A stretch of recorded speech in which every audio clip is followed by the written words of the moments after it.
Hello Aries, Sun, Moon, Rising, Venus signs. Kamusta po kayo? Sana po ay nasa mabuti kayong kalagayan. Saan man parte po kayo ng mundo naroon ngayon. Sana po ay okay kayo at mag-iingat po kayo lagi. Welcome back po sa Star Tarot. And kung bago po kayo dito, welcome na welcome din po kayo.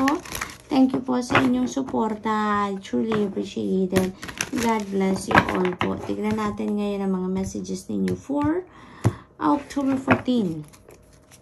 For Aries, paunang mensahe po ninyo ngayon, no place like home. Aries, maaring hindi kayo komportable, no, sa kung anong meron kayo, kung sino kayo. Maaring hindi pa ninyo fully na-accept, no, for some of you Aries. Maaring hindi pa ninyo fully na-accept kung ano talaga yung kayo, kung sino kayo, yung totoong kayo, your own truth. Maaring ganon, no? Kaya ang advice sa inyo ng card na to, be comfortable with your own skin, Aries, because kayo yan, diba? That is part of yourself. Kung ano man yung hindi kayo komportable, you know, parte yan ng sarili ninyo. And maybe this time, you know, you'd be able to realize na you better, accept na or embrace na the real you, no? Kung ano yung truth ninyo talaga, yung authenticity ninyo, no? Maring, na ninyo ngayon, iha-highlight na ninyo ang authenticity ninyo sa sarili ninyo, no? Aries, maring you are going to, maring may self-acceptance na dito for some of you na mangyayari, no? Come to the edge, maari talaga, no? Maari talaga na matatanggapin na ninyo ngayon ang inyong sarili at yan ang magmula, no? Yan ang magsisimula ng pagbabago sa buhay ninyo. There's going to be change na mangyayari dito sa buhay ninyo because na kayo ngayon, you are going to take risk. You are going to take the leap of faith sa ngayon. Meron kayong mga gagawin dito na hindi pa ninyo nagagawa before.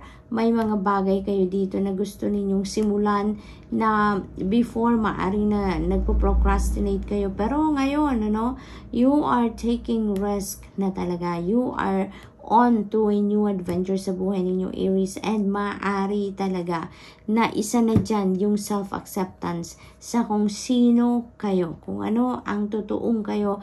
Maaring you would be able now to realize na nyo na yan, gawin nyo na yan, tanggapin nyo na kung sino talaga kayo, no? Yung buong-buo na ngayon ang pagyakap ninyo sa pagkatao ninyo, no? Aries, maaring ganun ang sitwasyon.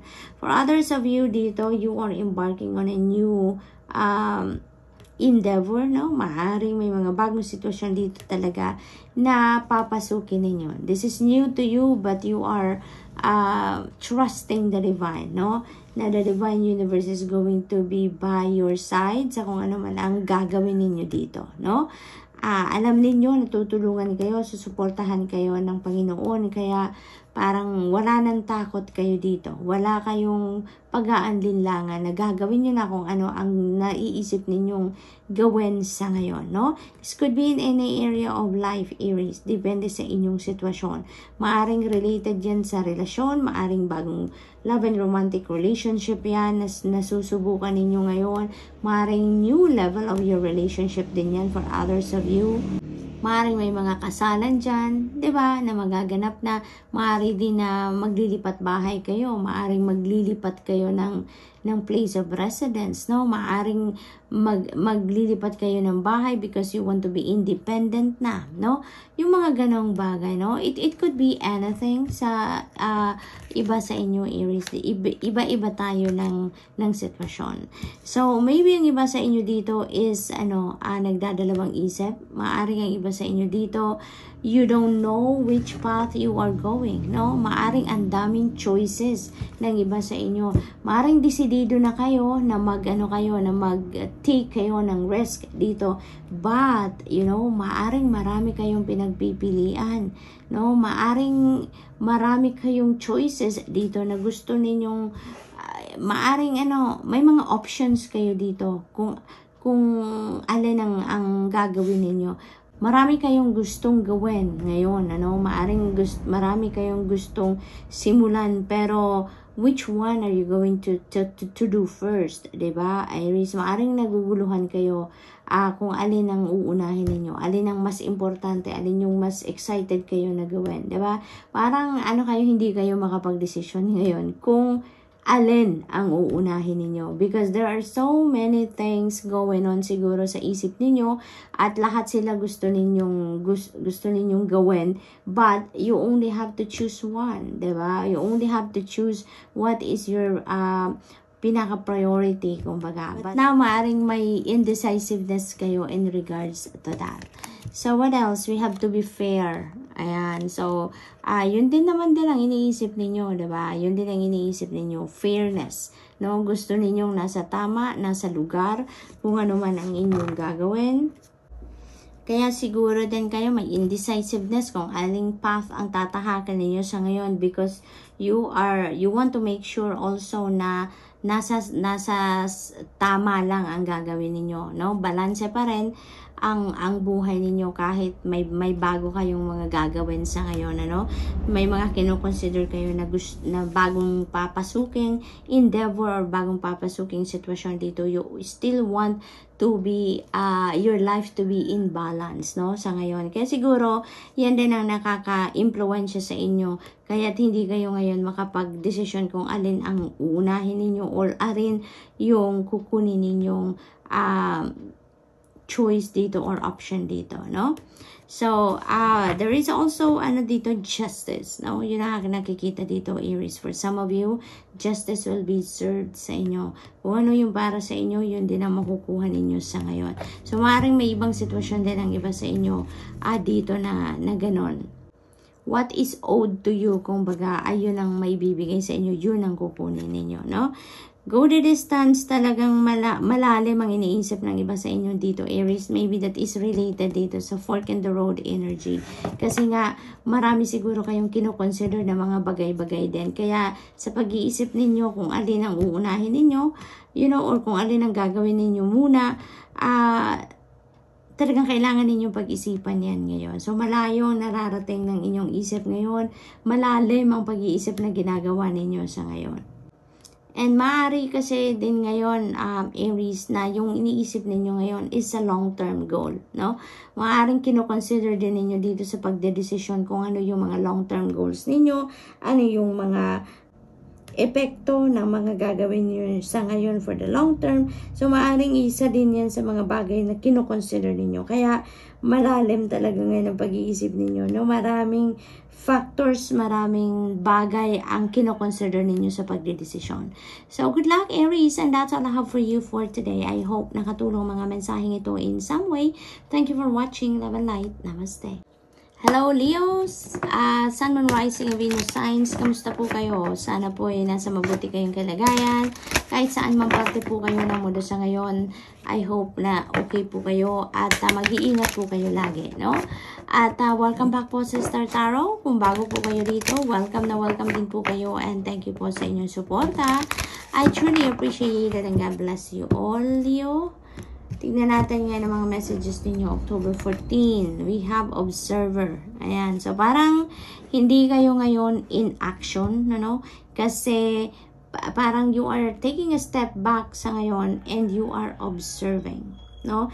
Parang tinitignan nyo muna ngayon ang sitwasyon, pinag-aaralan ninyo ngayon ang sitwasyon, you are looking at things, no, on all four corners, para nang sa gayon mapaghandaan ninyo ang sitwasyon na to. So, maaring ganon ang ginagawa ng iba sa inyo ngayon.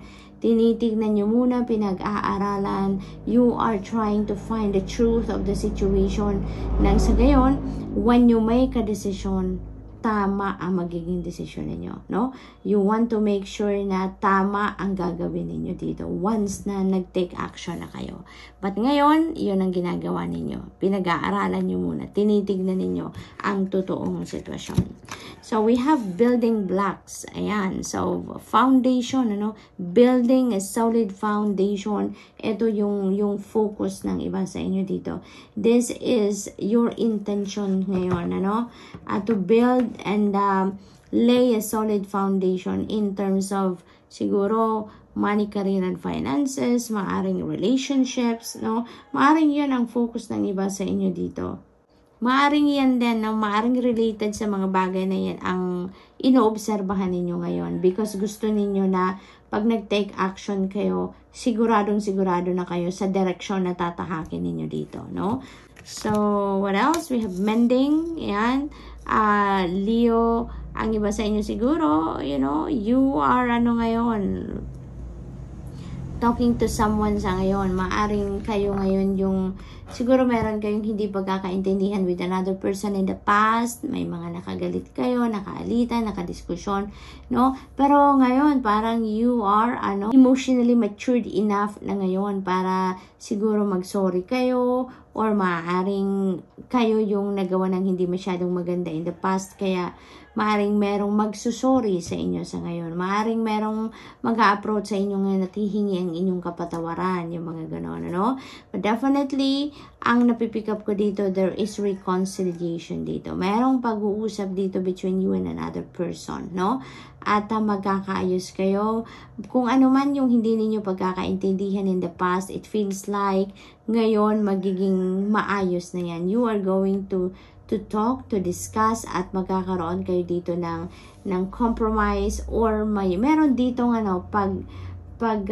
pagsisikap na magkaroon kayo ng kaayusan sa kung anumang klaseng relationship ang medyo nagkaroon ng lamat dito between you and another person. So, we have thinker. Ayan. So, nag-iisip talaga kayo dito, no? Nag-observe, nag-iisip, nagdidiskarte. Pinaghahandaan ninyo talaga ditong mabuti kung ano man itong gusto ninyong gawin, Leo. So, this is really beautiful. This is really beautiful. Dahil kayo dito, pinag-iisipan talaga ninyong mabuti. You don't want to rush into things. Dito, lalong-lalo na kung pagdating yan sa mga relasyon, pagdating yan sa mga financial decisions, pinag-iisipan nyo muna. Talagang gusto ninyong ma-ensure na ang steps na gagawin ninyo dito is right and you will be on the right direction. So, really good na decision ito, Leo. We have exchanging gifts, and so there are biyaya, grace, blessing na parating sa inyo dito, Leo, no? And I'm also picking up dito the generosity energy. Generosity energy is a cycle.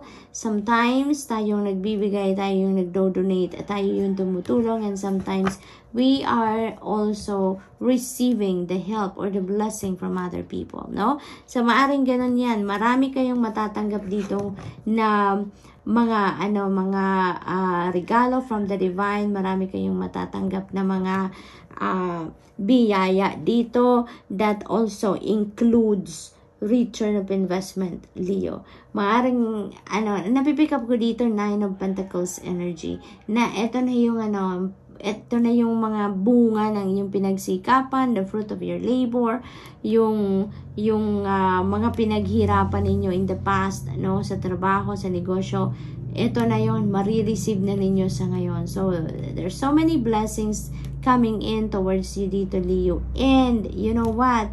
Yung mga blessings na yan, parang nalaman nyo pa lang na merong parating, nalaman nyo pa lang na marireceive nyo na yung bonus ninyo or yung pay raise ninyo.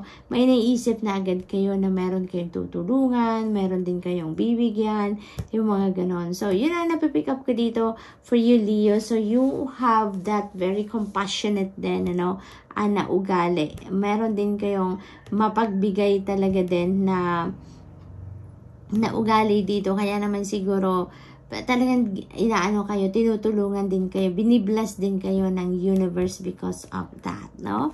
So, good luck, and that's all I have for you for today. I hope nakatulong ang mga mensaheng ito in some way. Thank you for watching. Love and light. Namaste. Hello, Sagittarius, Sun, Moon, Rising, and Venus signs. Kamusta po kayo? Sana po nasa mabuti kayong kalagayan. Welcome back po sa Star Tarot. Kung nasaan man po kayo ngayon, sana po okay kayo and mag-iingat po kayo lagi. Kung bago naman kayo rito, Sag, welcome po kayo and thank you po sa inyong support. I truly appreciate it. God bless you all. October 4th, October 14 po, no, ang reading natin ngayon. So, we have observer, Sagittarius, observer. So, nag-observe kayo ngayon, nagtitingin-tingin kayo, nagmamatsyag, no, pinag-aaralan, pinag-iisipan ngayon ang inyong sitwasyon, no?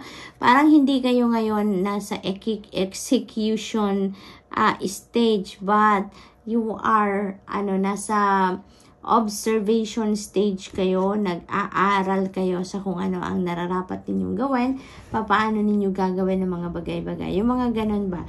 Parang you are gathering information pa lang sa ngayon, you're gathering details dito na makakatulong sa inyong pagdedesisyon, no? We also have chaos and conflict. Ayan. So, maaring may hindi kayo pagkakaintindihan with another person.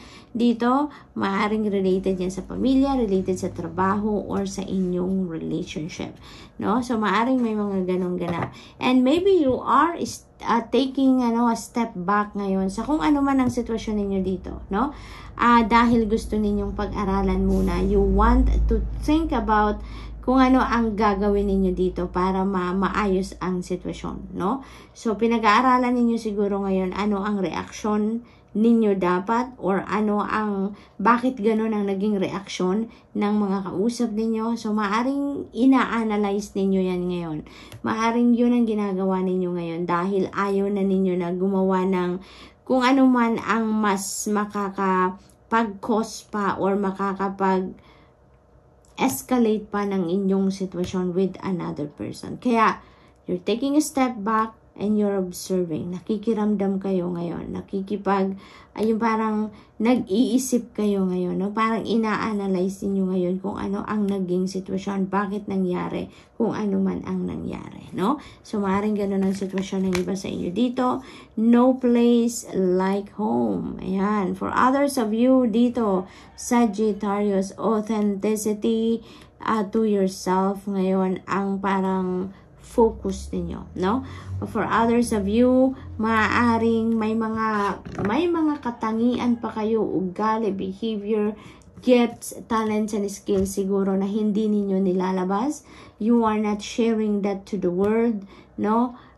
Kasi maaring, for some reason, maaring nahihiya kayo or maaring hindi kayo buong-buong nagtitiwala sa inyong kakayanan.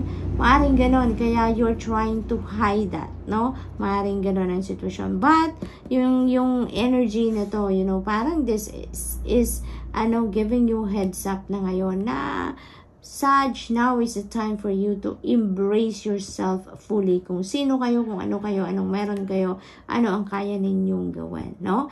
Maybe, ang napipick up ko dito, Sag, maybe there are already people needing, no? Kung ano man ang talent ninyo, ano man ang gift ninyo, anong skill ninyo, maaaring may mga tao out there na naghihintay na para dyan, no? Maaaring you would be able to help many people and inspire many people with your talent, skills, and gifts, no? As Sagittarius. So, maaring ganun ang ganap dito. Kaya yung parang this is, nudging you na it's about time na to live your truth, to walk your truth, Sagittarius. I-reveal yun na kung ano ang totoong kayo, yung authentic self ninyo. Ipakita nyo na, i-share nyo na yan sa mundo, no? Sag, so, what else? We have building blocks. Ayan. So, you know what? Kaya siguro kayo nag-observe, kaya kayo nagpaplano, pinag-aaralan ninyo ang mga gagawin ninyo. It's because ang plano ninyo ngayon is to lay a solid and strong foundation dito sa kung ano man ang inyong gagawin. So, kung ano man ang inyong area na pinagpo-focusan ngayon. It could be family and relationships. It could be money, career, and finances. You want to do the right thing dito. Yung effective and efficient na magagawa ninyo para makapag-lay kayo ng solid and strong foundation. Kaya hindi kayo basta-basta ditong gumagalaw, hindi kayo basta-bastang nagde-decision or umaatake sa sitwasyon. It's because you want to ensure that everything is right. No? Kaya pinag-aaralan ninyong mabuti. Nag-observe kayo, you're gathering more information, you're gathering more facts dito nang sa gayon. Makatulong sa inyo na maging maayos kung ano man ang approach na gagawin gagawin ninyo dito, no? Sa kung ano mang bagay ito. So, we also have new life. Ayan. So, ito na yon. Napakaganda. This is related to any of the situations na na-pick up ko dito.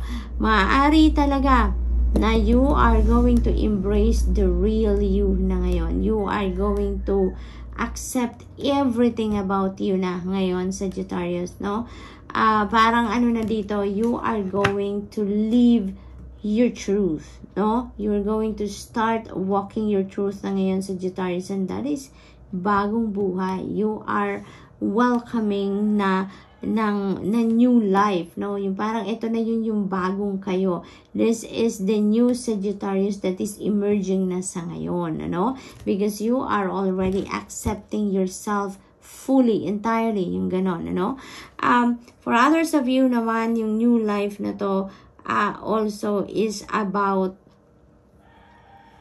dito siguro sa chaos and conflict dahil maaring makakapag-isip kayo ngayon on how you're going to approach that situation para maging maayos. Maisa sa ayos nyo na siguro yan. Ang napipick up ko dito, maybe you're going to give that person a second chance or that situation a chance para maging maayos nang sa gayon makapag simula kayong muli, no, with that person, kung anumang klaseng relationship ang meron kayo, no? So, parang gusto ninyo ditong maayos ang lahat. Maring you're going to act as the bigger person dito at kayo mag-i-initiate ng conversation nang sa gayon ma-patch up kung ano man yung naging sigalot ninyo with this person. So, maaring ganon. And with that, you know, pag naging maayos na uli, mag-agree na uli kayo on this, you will be on the same page na muli, then maybe you can start again your relationship na mas stronger na, mas maganda na, mas maayos na, no? So, good luck, Sag, and that's all I have for you for today. I hope nakatulong mga mensaheng ito in some way. Thank you for watching. Love and light. Namaste.